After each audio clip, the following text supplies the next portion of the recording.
I can't see anywhere where there's a fast video that shows you all the details you need to make a break-even chart and calculate the break-even point on a spreadsheet. So here's what I'm going to try to do. You'll note over the video that I'm going to highlight each of these steps, or you can pause at any time to read those steps, and I will talk you through. If you're going to use the cell references I've used, then what you need to do is make sure you put things in the same position. Okay, here goes. You need to recognise that break-even is all about working out what your costs are compared to the money you get in, and at what point do you exactly match your costs and then start making profit. And I've made a video to explain that. Also, before you begin, think about your variable costs and your fixed costs, and if you're not sure about that, see my short video. Then your first step is that you add these headings. So pause the video, add these headings, and then come back to me. Next thing you want to do is write in the first 3 quantities. You could do more than this, possibly 2 would work as well.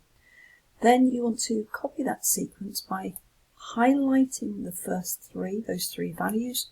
Bring your mouse down so you get a small black cross in the right corner and drag it down, and it copies the sequence. Next, you're going to put in the value for the fixed cost. That will be the same no matter how many you sell. So what we're going to do is we're going to find that value in our chart. I have the value here in J3. So I'm going to type that in here, equals J3. But what I've got to notice is when I copy this down, I want it to stay fixed. I'll talk about that in a moment, a little bit more. So we want the absolute value. So I'm actually going to type $ equals $J $3.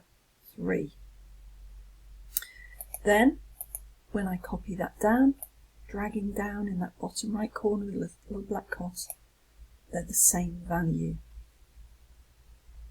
So next we're going to do the variable cost per quantity.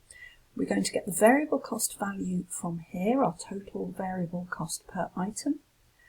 And what we're going to have to do is this value will be the same as we copy these down, so that will have dollars put in front. But the quantity that we're going to times it by is going to be taken from the row that it's in. So you simply copy what I've put here, equals $N $2. There, it shows that's the cell it's doing. Times by, that's asterisk, and then I can either type in or click on A2. Oh, sorry, A2.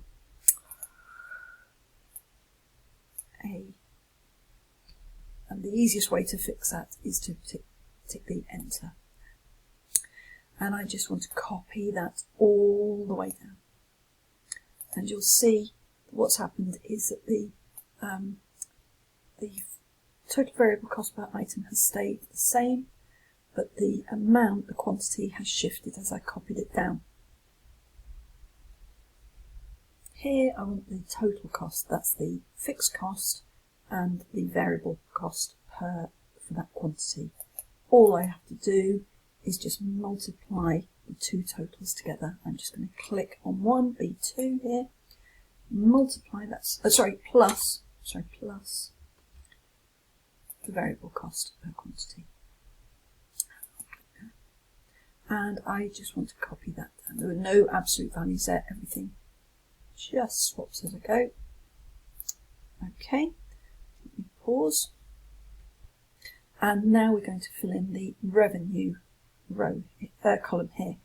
And this is simply the selling price here times by how many we sell. Selling price will be from one cell only, it won't shift, so that will become absolute. So equals $N $2. And there we, oh sorry, no, not $N $2, J, let me pause this, So, sorry, that was dollar, so that's J4, that's where I've got my selling price. I want that to be fixed to one place. So I've typed $J $4 to make sure that fix is there, times by the quantity here, and then as I copy that, it keeps the selling price fixed, but the row has changed for the quantity. If you're not familiar with spreadsheets, you might be asking what I'm saying about with the absolute and relative references. So the absolute and relative cell names that I've used. What this means is that an absolute reference, like here with the J4, because I put dollar in front, whenever I copy the formula, it keeps that value exactly the same. The other one, A2, I've made that relative. And what this means is that when I copy the formula down,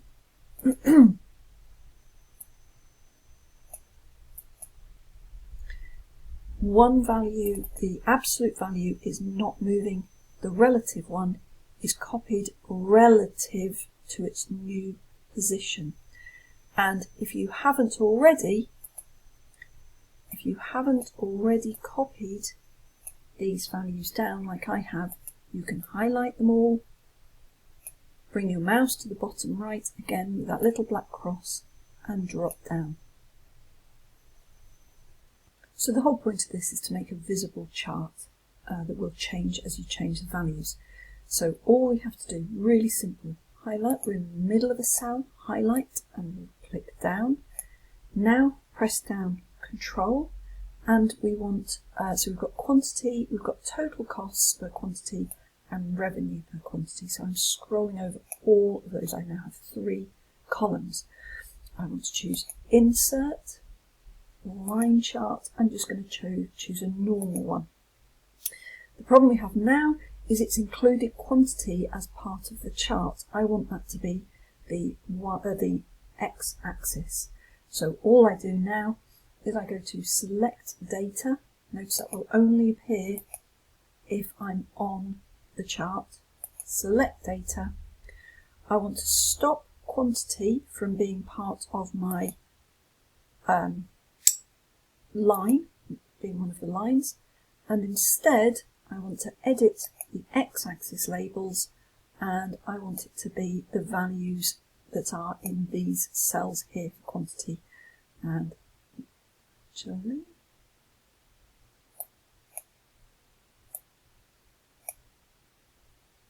and choose OK. So now what's happened is it's showing me the break-even point. If I decide my t-shirts cost a lot more, for example £5,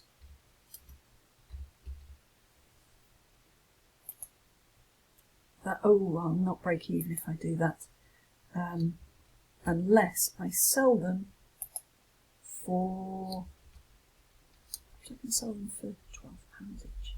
Oh, that seems very steep. That's very good, but £9.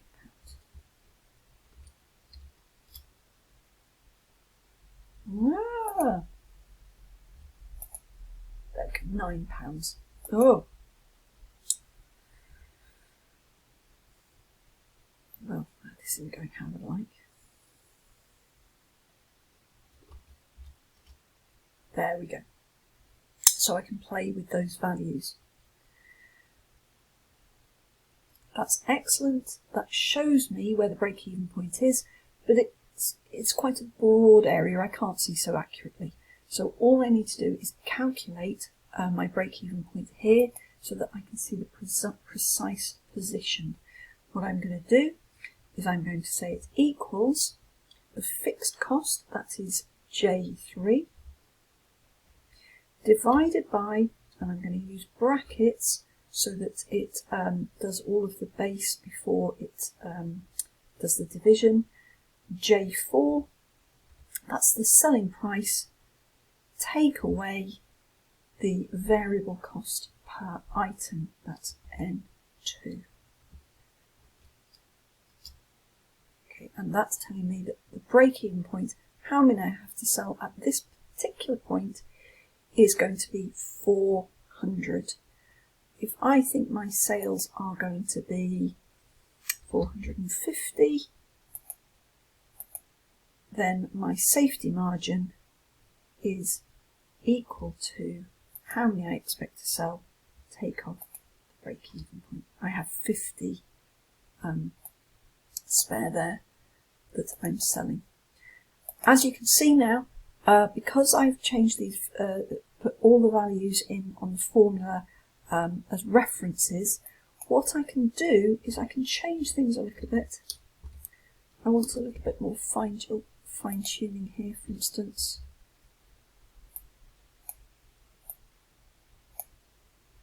Okay, that shows me more accurately over just 600. That's a better range. And I can see, as I say, what will happen. That's a little bit close to my margin. I'm going to go to a vendor and I'm going to ask if I can get a reduction to £4.80 per t-shirt. What will that do to my break even? Instead of having to sell 400 before I break even, that will now mean I only have to sell 353, for example.